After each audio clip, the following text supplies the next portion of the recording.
Why is Bitcoin soaring? Unless you live under a rock, you have heard that Bitcoin's price is up. It's tripled in the past year, briefly hitting $69,000, which Elon Musk should like. It's actually up 20-fold since the pandemic, when double-digit inflation was but a twinkle in Joe Biden's overactive imagination.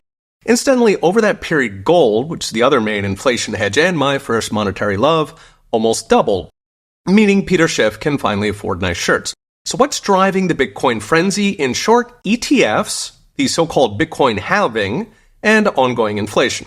Starting with the ETFs, Bitcoin is getting massive flows thanks to the new Bitcoin ETFs, over $15 billion so far, which is a lot for Bitcoin.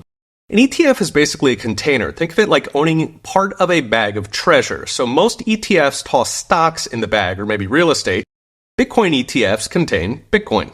This is a risk, of course. You're trusting the custodian, the guy holding the bag, let's say BlackRock. By the way, my lead sponsor Unchained.com offers an alternative where you retain custody of your Bitcoin, basically a safety deposit box you can trade, borrow against, and put in an IRA. Still, ETFs are easy for people if they're new to Bitcoin and don't understand the importance of custody. Now, the ETFs turn around and buy Bitcoin with that money, and presto, the price goes up. The second factor is the so-called halving, where the number of Bitcoin produced per day cuts in half. This automatically happens every 4 years, so think of it like if half the gold mines in the world suddenly shut down and can never reopen.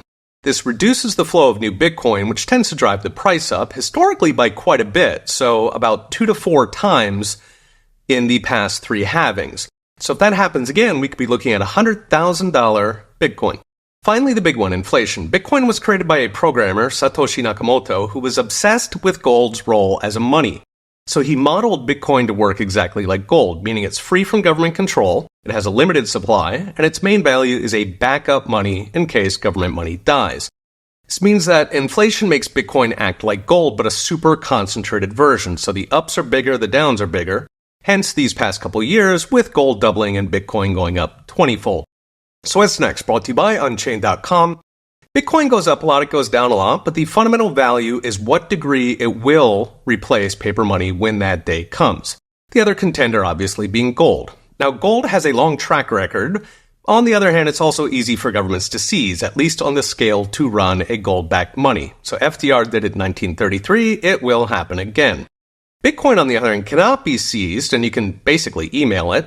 But many people, of course, feel uncomfortable using a money based on software rather than being backed by something real.